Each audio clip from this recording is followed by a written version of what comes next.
Hello, everyone. Welcome to Tea and Books Chat, hosted by Cup of Tea with That Book Please, a blog and website full of book reviews and recommendations, related news reports, original writings, and of course, tea. My name is Whitney, and I'm here with Tabrisha Jones, creator of Cup of Tea with That Book Please. We will be in conversation with our special guest, Kendall Concini. I should have asked before we hit record. Of author of Mom's Cloud and The Beach Adventure. We want to give a big thank you to our audience for checking us out. And this is a future recording that you'll be watching, and you could be doing a number of other things as you watch us. And if you have any questions, we will drop a link to our webpage and author and also our guest author's website if you want to ask future questions. Um, so any links and resources we're happy to share in the future to all of our attendees. So with that, we're going to go to our next slide. Amazing. So if you are a fan of tea, tea and books chat, cup of tea with that book, please, but also a general love of books, pop culture, and the power of friendship, check out our podcast, Fake Book Club. You can listen to us wherever you get your podcasts. Our first season is already out. We are actually on season three. We just started this year. And we talk about our favorite reading trackers, horrible books, nostalgia, and my personal favorite, K-pop. I'm always talking about it. And then there's plenty of time to catch up before well, we already started season three, but tell all your friends. And you can follow us at fakebookclubpodcast.wordpress.com. And with that, I will toss it over to Tabrija to introduce our author. Thank you, Whitney. And yes, hello, everyone. My name is Sabrisha Jones, and it is my extreme pleasure of introducing our special guest speaker for today, Kendall Concini, to talk about her debut picture book. So, Kendall, thank you so much again for joining us this afternoon. Oh, I'm just all warm and cozy and ready. That's what we like to hear. So, we want to give a short bio of our special speaker for today. So, Kendall's greatest adventure began not on the page, but at home as a mother. Alma and Max aren't just characters, they're her children and wildest inspirations. They even helped co-write some of the funniest, according to them, one-liners in these pages. Alongside her husband, Matt, she fills their days with laughter, curiosity, and the right amount of weirdness. Their dog, Ki Kiara, well, that's a pretty name, prefers quiet days on the couch with a blanket and a good book. Oh, me and Kiara are a lot alike, and much like this one. When they're not exploring together, the family can be found where the wild things are. So, again, thank you, Kendall, for joining us, and congratulations on your debut picture book. Thank you. Yes, Mom. Sorry, I just want to get the correct full title, Mom's Cloud and the Beach Adventure. So yes, congratulations on that. Um, so for those who have not had the chance to read it, could you give us a brief synopsis of what this picture book is all about? So the picture book is a mental health focused picture book to spark conversations in families about empathy and holding space for each other. Mom has a cloud, which my daughter will never say the word depression. She'll say a cloud. And I used the book to teach her about mom's mental health. And we talked about a cloud at a beach day where everything was all sunny and they love the beach and they're super happy to be there, but mom shows up a little differently, and that's okay. And so a lot of the book is showing how my kids learned about mental health, how they learned that it didn't mean mom wants to go home or that it's their fault I'm suddenly sad, and how I can still engage in the day in a way that I need to, and how they love me through all of that. And so we created this story of it. So what was your, it is about mental health. And I guess what was your inspiration for wanting to write this story? Is it more of like a personal goal or like a something more personal or kind of stories from throughout your life or through people you know? What was that kind of feeling when you were creating it? Well, we are a big library family, and I knew what I went through with my daughter was really hard because I was predisposed to depression, so PPD hit hard. And I got pregnant with the second kid, and I said, how are we going to talk to her about this so she doesn't think in her learning that mom is going through something hard because her as a baby, she was 2, and she was learning language too. So I didn't want her to think it was her fault. So I started to try and find a book out there to really show like sadness and emotions, but everything we were reading didn't really get at what I needed to talk to her about. And so we had started the Cloud story as a bedtime story. And as it grew and as it developed, and she was really resonating with it, I told my husband, like, we need to kind of write this down. I want her to remember it. And so we do a lot of like scrapbooking and stuff at home. So it began as like this little rhyming story in a notebook that we would write down. I'd pull out from bed and I'd read it to her if I had a hard day and say, well, mom had a hard day. So let's kind of, we always talked about our day at the end of the day and what we were excited about for tomorrow. And so if it was a hard day, I'd say, mom wants to talk about the cloud being here today.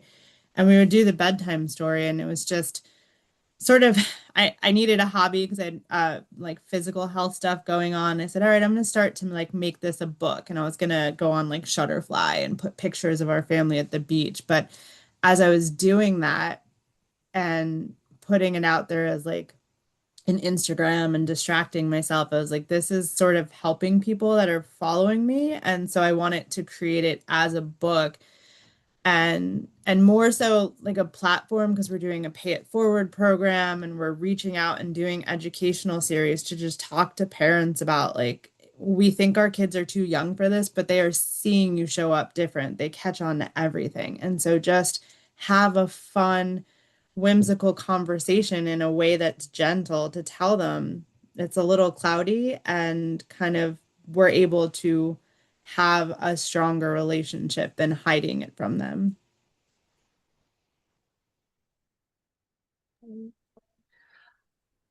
I think that um and I'm like a very big advocate of talking about mental health and depression in books. I think that is like such an important thing. So what this picture book is conveying, what you and your husband are trying to do, I think is really amazing, especially in children's literature because we don't it's one of those tough subjects that we are that like everyone like especially adults are afraid to talk with children because they see it and they think like, oh, well, they'll never understand it. And I liked how what your daughter says, like, oh, this is mom's cloud. It's like this is what it was a way of describing what you were going through. And I feel like that's a very like a powerful way of describing such an important subject. And I really admire that. And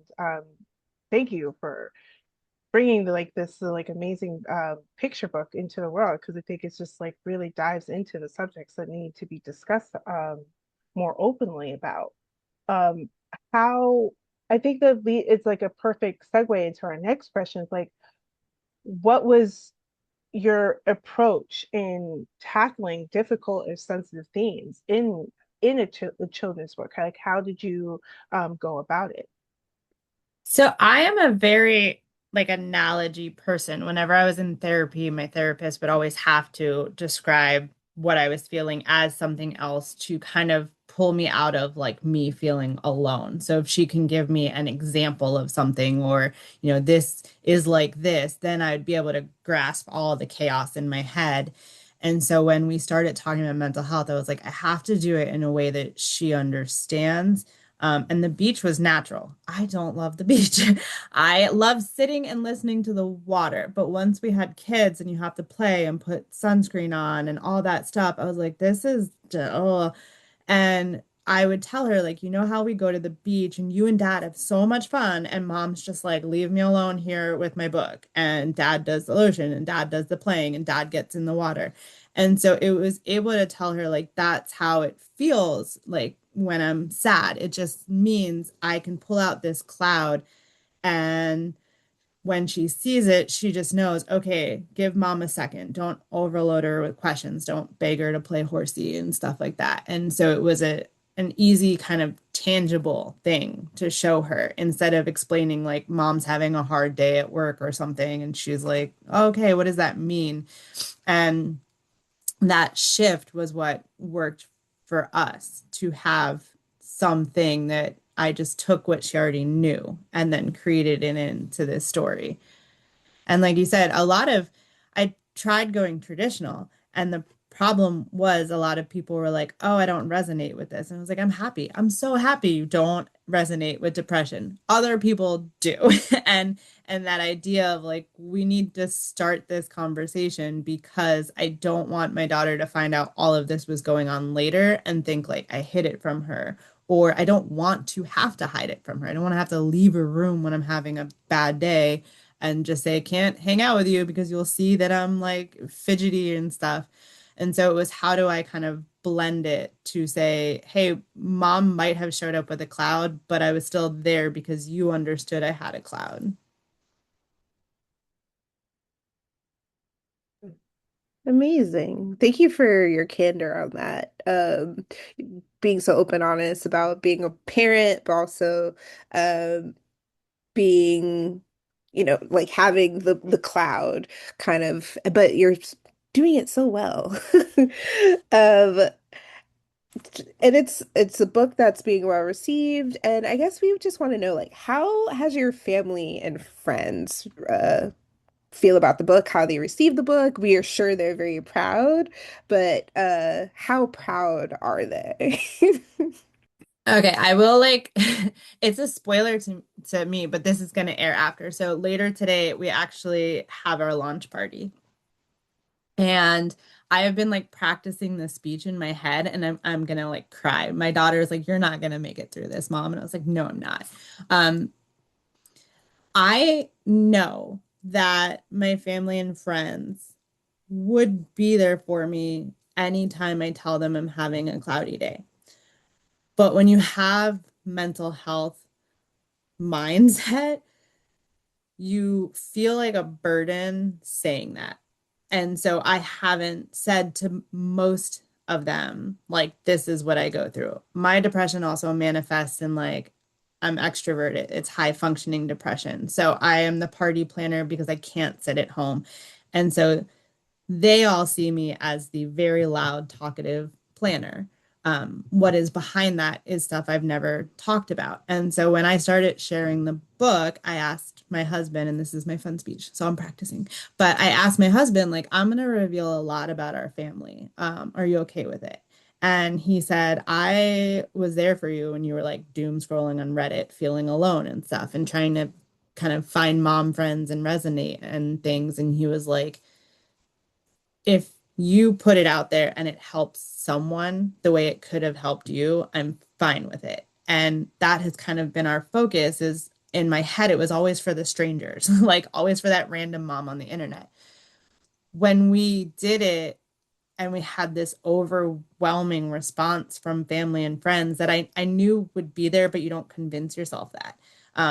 We're doing a party later and I have over 100 people coming and I think we started with telling like the bar because they were doing a pay it forward proceeds. I was like, if I can get to 50, will you donate some proceeds? And they're like, yeah, I get to 50. And so my mission was like, I need to find 50 people who care. And I have like almost 150. And it is just this like feeling of I know I'm not gonna like solve my depression. It's not fixed. It's gonna be there. That's why we made it a character in our life. But I think through this, it's also like it's not gonna be as dark of a cloud as it has been because I am now like this different version of myself to say like, hey, I have cloudy days. And it's such a gentle term to like text a friend and be like, I know we had plans, but it's so cloudy. And then them just be like, okay, we can reschedule. Or do you want me to come sit on your couch? And I think that has been a lot of that aspect of parenting that felt really overwhelming because you have such shame saying you need a minute. But the like permission to take it. And I'm going to go in that room later and it's finally going to hit me that like I could have been texting these people all the time, but I didn't know how until I like did this for strangers. And then I was finally able to like break that imposter syndrome. Well, congratulations on your launch party. I hope you have a wonderful time and it's going to be well deserved. So keep that in your mindset. You you deserve this.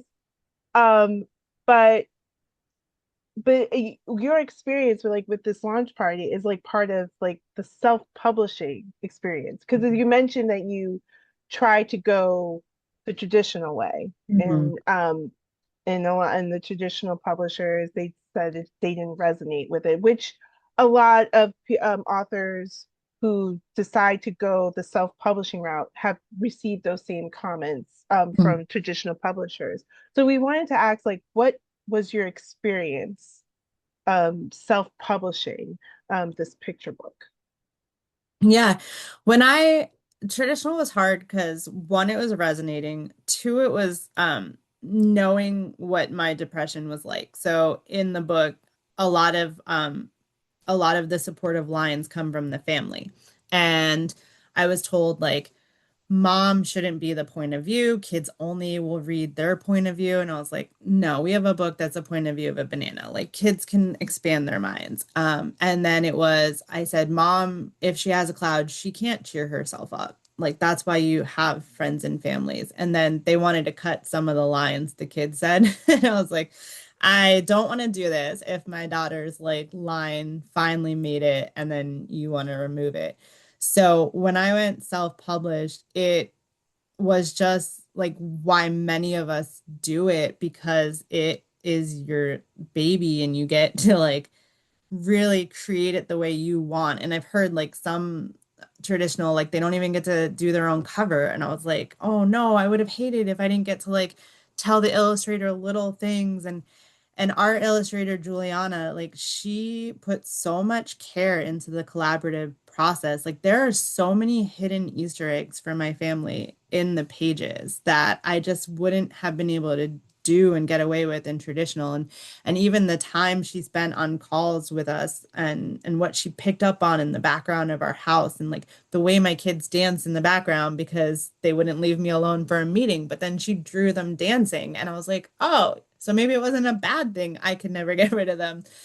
And just all the tiny moments of it, it was like empowering to see it as something beautiful.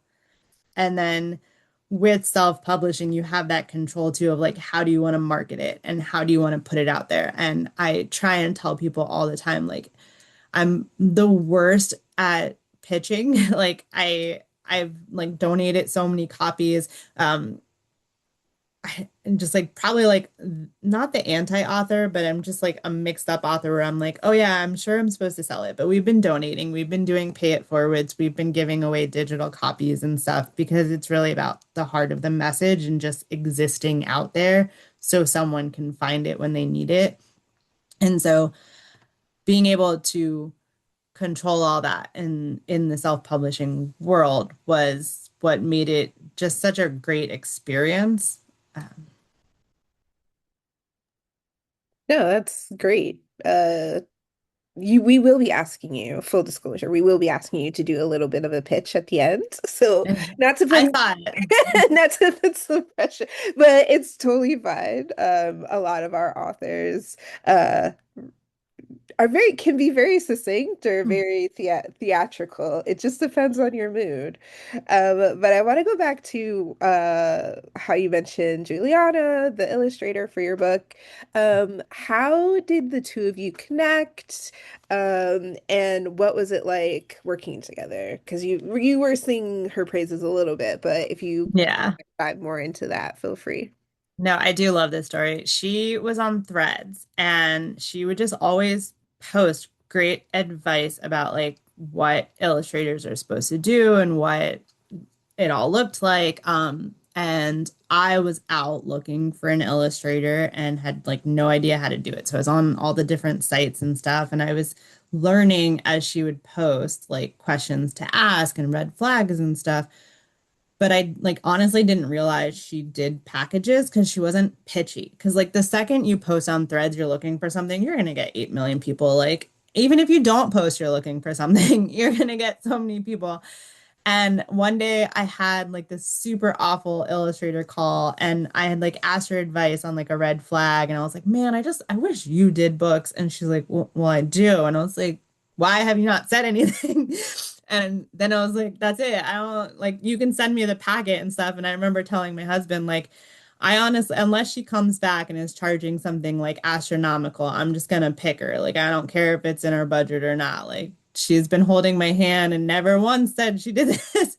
And it was the heart of the book too, like building community and building everything. And actually, it's cute because again, this will come out after she sees it. But my daughter drew her. This is going in her book. So this is our family, and my daughter put her in here. And we have it framed and hanging in our hallway. And so we're going to send it with her copy of the book.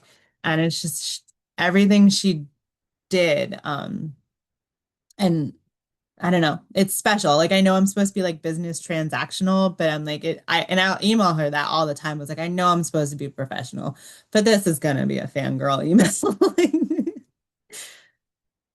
No, that is amazing. Also, I love the color palette you're of the drawing. Teresa and I are huge color palette people when it comes to artwork.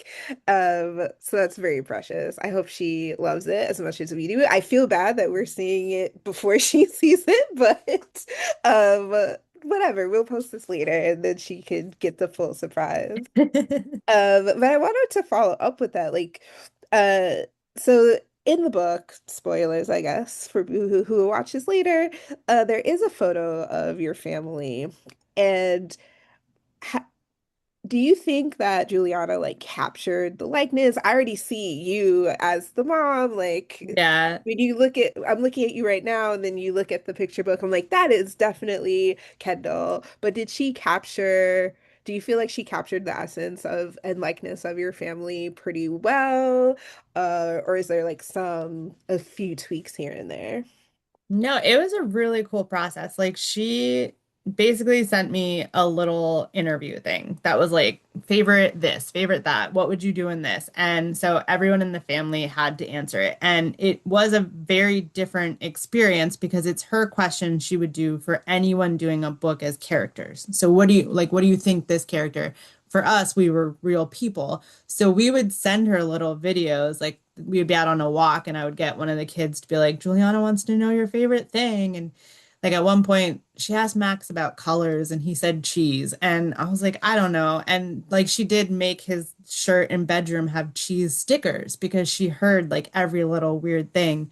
And then she sends sketches, which was one of the most fun processes because each character gets 3 designs. And the hardest was actually Alma because like we had to up their age. And she sent 3 for Alma, and Alma would always talk to her about Frozen. So one, and there is a fun reel of this somewhere on my Instagram, but one was Alma with Elsa braids. And the second we looked at it, Alma was like, that's me. And me and my husband were like, no, like you look too old. That is like, and she never lets me put a single thing in her hair. So I was like, there is no way you're getting some magical, perfect hair in this book when that's not my real life experience. But she didn't know we didn't pick that one. So when the book came out, she was like, my hair. And I was like, get over it. Like, But she captured everything. We did tweak like a few things. I remember like saying like my husband's ears are bigger and like, I changed, I think my hair at one point, she had it looking like better. And I was like, oh, we need to like do that. And it was a fun changing changing it all, but it just came out pretty perfect because she had been on calls with us and we sent reference photos. So like we made a family night of we each had to pick the photos to send her and stuff. And yeah, but that photo at the back of the book, there's a reel about that because that took 4 attempts at the beach. And even the art, like we're giving out art today, and I've let everyone know that I am like not a gentle parent most days. Like I will yell at those children. And that beach picture took 4 of the worst beach attempts of like we would be trying to get the photo and I'd just be like, that's it, I'm over it. We'll try again. And like we had to go to 4 different beaches before we finally got one that was usable. And like, thank gosh I sent it to Juliana randomly because my like phone ended up crashing and I like lost all of the magical beach photos. So I only have the memories of all the horrible ones. But we love the candid looks. I feel like there, like with the beach, there is never like one perfect like beach Yeah. setting with people. If it's just like the beach itself, you'll find like the perfect background for your computer or your for your phone, but for when it's people, it's always a mess because it could be windy or there's like Lantern seagull. flies. Yeah, We lost two exactly. ships to lantern flies. See? So I think with beach photos, I don't think people are meant to be in it. It's just meant to be a picture of the beach. Um, so you talked about like the exciting part, like the meeting with Juliana and illustrating. So we want to go back to the writing part of the picture book. So what would you say is like was the most difficult part of writing this picture book, and what was the most fun, like the fun part of writing this book? Yeah, difficult was cutting it down. I think like my first draft was like 1,800 words, and I knew that picture books are like 500 words, but a lot of it was like if we cut it down, you don't get the point of helping mom through the day. In the end, we landed around 800. The really solid version was like 1,000, and I was like, well, it's mental health book, so some kind of genres within genres get more. So it was really trying to cut it down and still get all of what was happening across. Um, Now it's hard. I'm actually writing 3 books we signed up to do because we want 3 different instances of what depression looks like. The beach story is my life. It's every day. So now I am stuck on book 2 because I am writing about like a shift in depression where you just don't go do stuff. You just sit with the cloud and don't move. And I'm like, it's hard because that's my first like author experience of like having to research and go into a different world. But the fun part of all of it is because the characters are us. I think I write like 2 or 3 lines for each situation for the family, and then I sit and I ask them like, "What do you think you would say?" And then they don't know what I picked until it all came together. And so my husband, he didn't like his as much because he gets all the cheesy puns. And he was like, really? And I was like, yes, I will tell you which one I'm picking. But like that was fun. Part of it was just collaborating with the family to say, what would you say? One of the big ones, and I did a read out loud at a school. And so Alma decides she wants to build a snowman. And I was reading at the school and I hear the teacher in the background go, wouldn't it be a sandman? And I was like, yes, except for if you have a little 3-year-old who wrote that line. And I pointed that out and she was like, no, it's not a sandman. And like, I was like, that's not changing. That's her logic, her brain. And so that's the fun of it is that it was really like a family experience. So Also, and you're perfect at this segue stuff. I don't even have to be like segue. So you just mentioned how you kind of did like a story time with this book at another event. And in the beginning of the book, you kind of set up like this is perfect for story time. And within the pages are certain words for that are like bolded and capitalized for emphasis.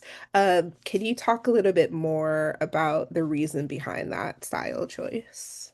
Yeah, that changed a lot throughout the process. At first, it was like every action word was bolded. And then we did like beta reading, and because it was a manuscript on paper, a lot of the feedback was like, why? And it was like, because as a mom who reads out loud, I think sometimes we need that urge to know, to be silly on the page. And then we sort of shifted it to what is the vibe of that page? And so as you're reading, it's really what are we supposed to focus on? So we're supposed to focus on the joy on the page, not just moms telling them no. And so it's meant to kind of guide and see and a reminder that as it changes and as Juliana like had to hand draw some because the font didn't work, and it's just a reminder that even though it's a heavy topic, you're still reading a kid's book. And so all of the words kind of lend to, and I've done it when I read out loud to kids, is pausing to say, like, we're gonna bounce in our seats. And so it's like, yeah, we're driving to the beach, and then the cloud rolls in. I'm like, yeah, it's depressing when a cloud rolls in, but we're gonna roll in and charge ahead. And so it's kind of reminding to do that so kids remember the fun parts. And then there's your analogy to talk about it later. Like, hey, I'm sad. You know how a cloud rolls in? Sad does it too. Instead of just like, yeah, it came. I'm depressed.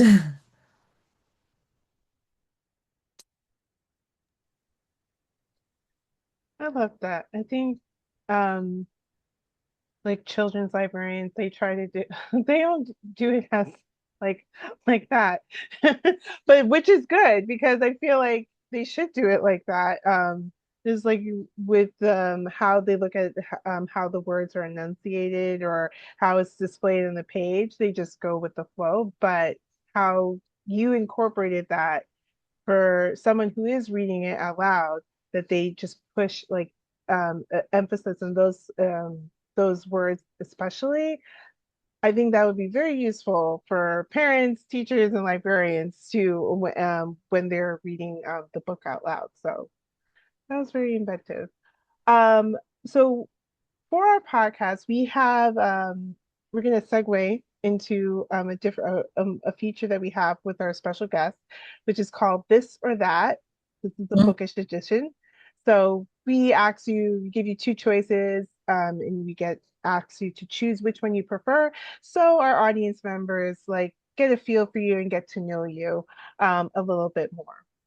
So we're going to ask the first one, and it is paperback or hardback. Oh, it depends on the cover. I was like some hard I tend to be paperback because it fits on the bookshelves better, but some hardcovers are just tempting. That is true, especially now with there's so many special Mhm. editions of books Yeah. that yeah they're and but they're also doing a lot of good things with special edition of paperbacks as well. I just Mhm. checked in a book and it's the edges of the page Grade. are like yeah they're spray painted like flowers to match the cover of it. It was really beautiful. I wanted to it was a library book I had to check in. I didn't want to check it in. I wanted to keep it for myself, and I shouldn't say that, but it was that pretty. So I understand that part. Next one is read one book at a time or read multiple books at a time. Oh, I have multiple. I have like a book in each car in case we end up somewhere, a book in like work bag, gym bag, diaper bag. Like, there are a lot going. I'm like that I'm with notebooks. I just have like a notebook in like every purse or bag that I have in my car. I'm the same way because it's like I'll have the physical copy and then I'll have a book, the ebook, or I've listened to a book on the audio because with our commute living in New York City, we can't always Mhm. have access to the physical book. So we always have to read on the go whichever way we can. Um, the classics or new releases. New releases. Yeah. Like I've read some classics. They're good, but they're very much like the first of their time. And then some new releases do it better. Yeah, So I have respect for breaking the mold. yeah, understood. Um, hard copy or ebook or audio. Oh, hard copy. It's like my brain does not focus for audio anymore. And ebook, I'm just like, I will like lose my place. My brain works when you can see where the end of the next chapter is, and then I read faster. I I've heard like a lot of friends, and I think also including Whitney has said this, that audio, their attention is not like there because Yeah. they feel like they're not paying attention. They feel like they're listening to a podcast and it's just like in passing. Like Yeah. with the audiobook, you have to like really pay attention to everything. I do struggle with active listening. So I'll start off like listening and like getting into the story, and then all of a sudden like it becomes like white noise kind of, or Mhm. like ambient noise. But then you'll come back because when I do listen to audiobooks it's romance, and then you'll come back to like something wild, like one of the characters saying something wild, and you're just like, "Oh, let me rewind to see." I always start paying attention when something crazy is said or done, and you're like, what led to this? And so, and then it's just a game of rewinding and listening to that part again. But I can do ebooks because I don't like carrying things, and carrying like a book around is too much. Plus, Kindle, I'm a huge Kindle Unlimited person. And yeah, you obviously can't get physical copies of a lot of those titles. It's coming from a person who works in the library and saying Kindle Unlimited. You cannot get a lot of Kindle Unlimited books at the Yeah. library, unfortunately. All right. The next one is speaking of libraries, the library or the bookstore. Oh, it's changed. I'm library now because I feel like with the kids' books, we ran out of space. But we have a like books that if I feel like it's once the librarian says this one again, then we go buy it. So we have like that's kind of our process is I've really turned into like I want to at least read it once and see if I want to buy it. I don't blindly buy anymore. And that was like a parenting thing. That's when like my budget changed to all the kids stuff. No, I get it. Books are expensive. They're very, very expensive. But I'm both. I'll do library or bookstore because I do need to stop buy books. Whitney, do not say anything. But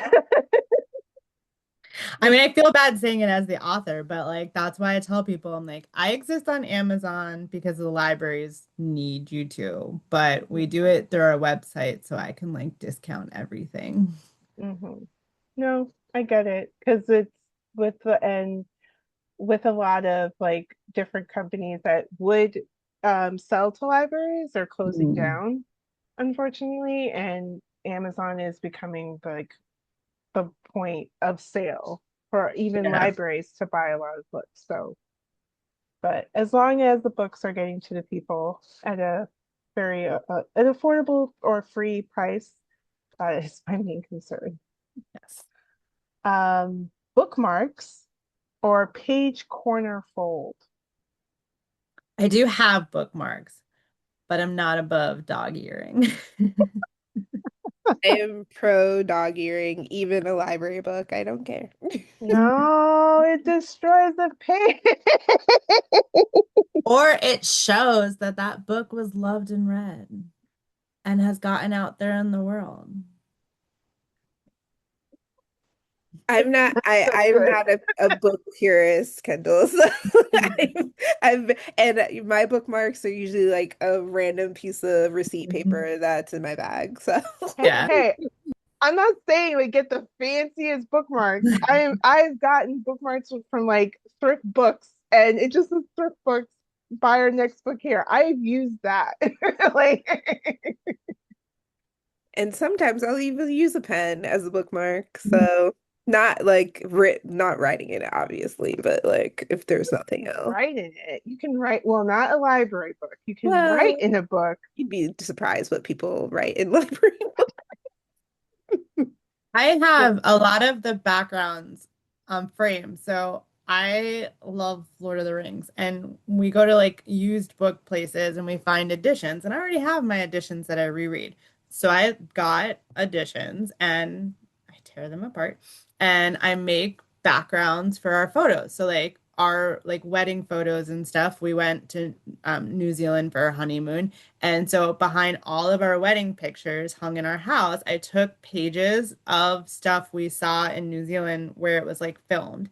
And I get people like, you destroyed a book. I was like, if anything, that book was gonna sit on my bookshelf not getting read. And now you are seeing its pages all the time. So I repurposed it into art that's gonna get seen more than you picking it up off my bookshelf.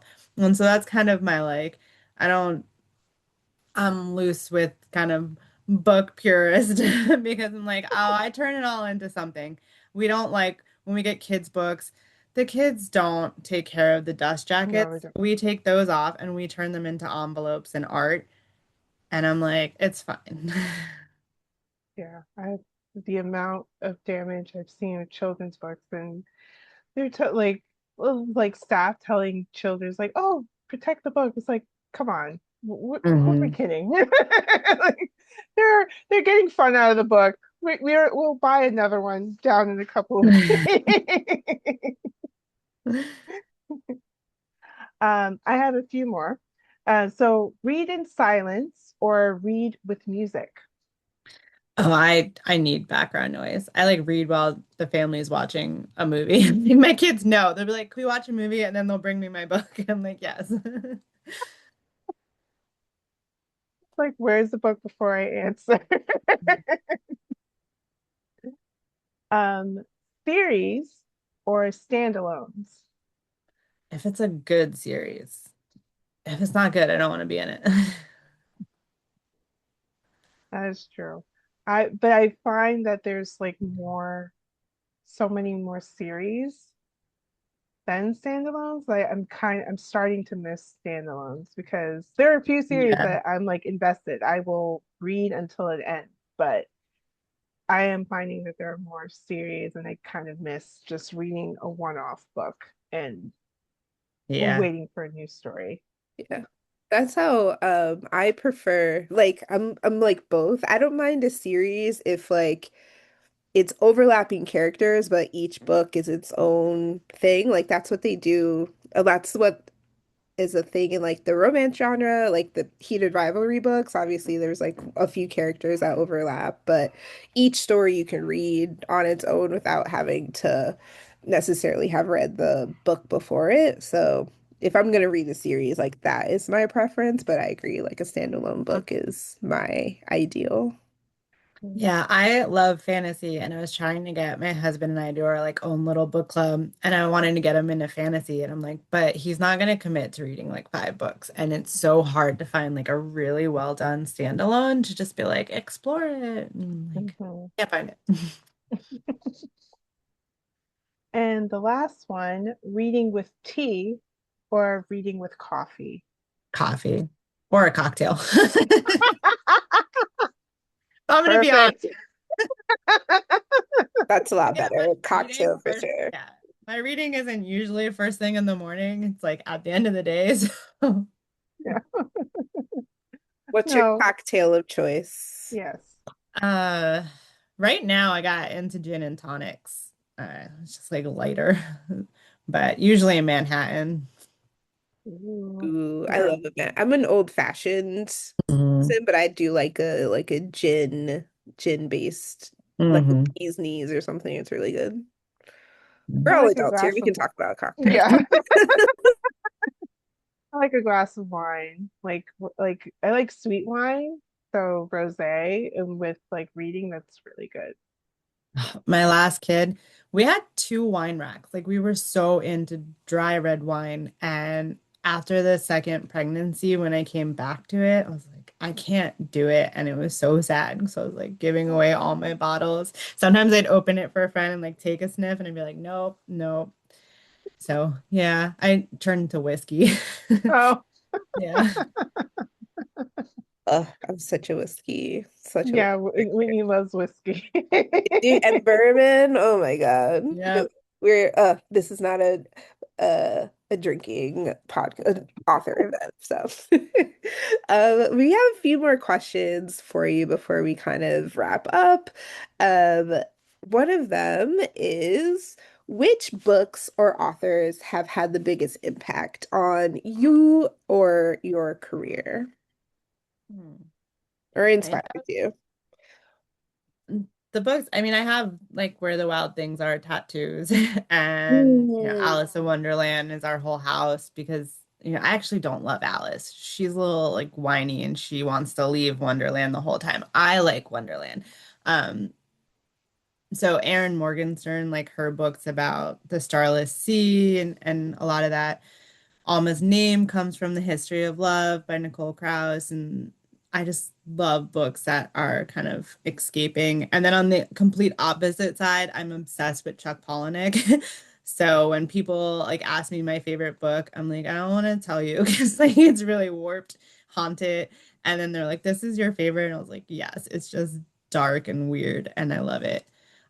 Those are like the books that just have helped me kind of find some identity in who I am. And then books that helped along the way. Stephanie Booth wrote Libby Lost and Found. And I like loved the book. I loved everything about it. I reached out to her. I was like, "You'll never read this, but I loved it." And she responded and she came to my book club. She's coming to my book club again next month. She read the book, she wrote a quote for the back, and so it's just been fantastic to like have this person who's so big in the world and read it and just always be there if I'm like, hey, she came to my first book club and I was like, I have another one. And it just reminds you like how people, authors are people. And then getting to see all she did. Her book has like mental health and dementia and well, and she explored the world and just made an amazing representation of it and softness and gentleness. So I was like, I resonated because I was sort of in the middle of shifting to self-published in there and kind of chatting with her about a lot of things. And so that was a big inspiration along the way to kind of feel like this box of like, I can do this. They said it was good.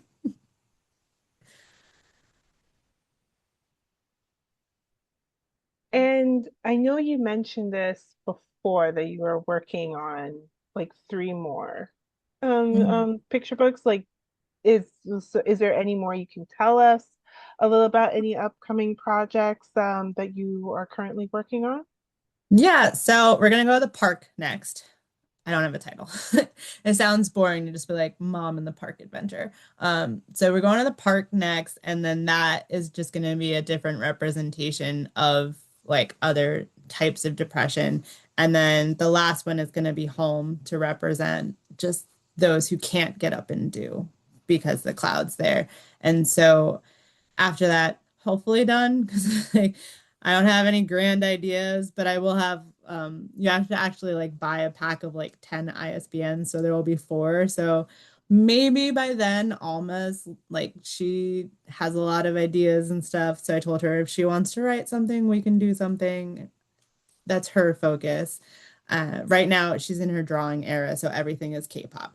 It was like everything. I had to like sit with her when she's signing all of the books and be like, you cannot draw K-pop.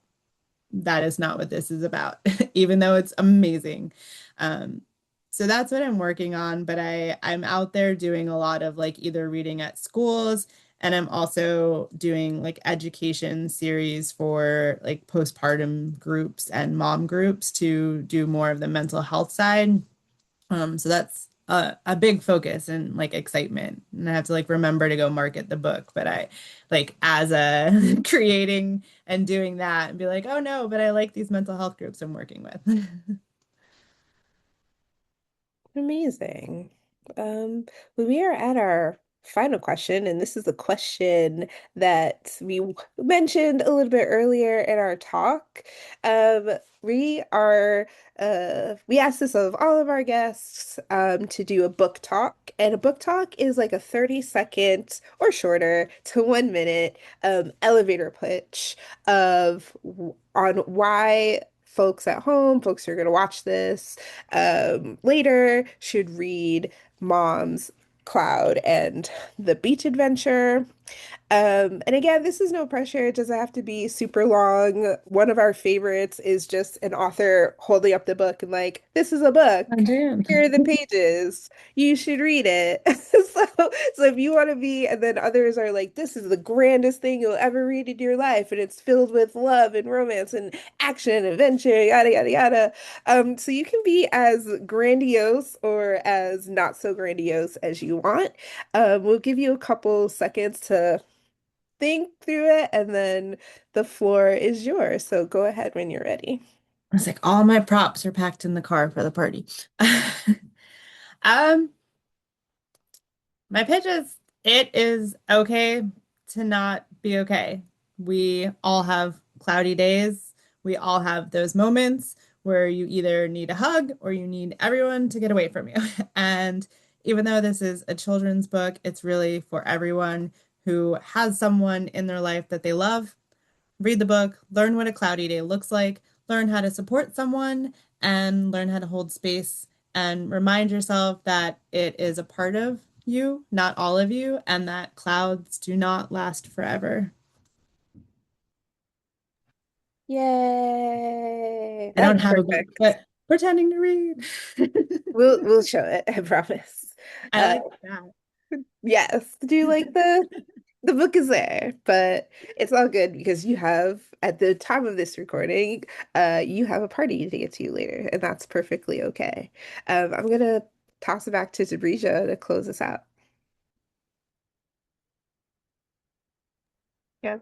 Thank you, Whitney. And thank you, Kendall. This was a wonderful conversation. And thank you, everyone, for taking the time to watch and listen to this Tea and Books chat. So, yes, you heard it here. Get a copy of Mom's Cloud and the Beach Adventure. It is not just a book for children, it is a book for everyone that is a great conversation starter about subjects that need to be more openly talked about. You can get it at bookshop.org or on Amazon, and we'll be entering those links on our website and also when we upload this video on our YouTube channel and wherever you're able to get your podcasts. And also, it should be hopefully, fingers crossed, it will be hitting local public libraries. But if you would like to request this book to be added to the collection, that is one way to do it. Patrons can request books to be entered into the library. So that is I one will of the add many ways. though, go to the website. Please buy off the website and not Amazon. Because on the website, we donate proceeds to mental health organizations. So I Oh, will update you the link. So on our website, we take 10% of every purchase. And then we also pay it forward and donate copies too. So oh, that's even better. So, yes, buy it off of Kendall's website, and we will make sure to include that link on our YouTube channel and on our podcast website. But that is the end of the pro of today's talk. Please make sure to follow us on Instagram, Threads, Blue Sky, and also subscribe to our website so you can be up to date of everything books and tea. And also subscribe to Tea and Books Chat. We are available wherever you get on your podcasts, Spotify, Apple Podcasts, YouTube, I can go on and on, Pandora. um, so we always appreciate you giving us a follow and subscribe, and also share all current and past episodes that might come your way. So thank you again, Kendall, for this wonderful conversation. Thank you, everyone, for watching and listening, and we hope you enjoy the rest of your day. Take care, everyone. Thank you.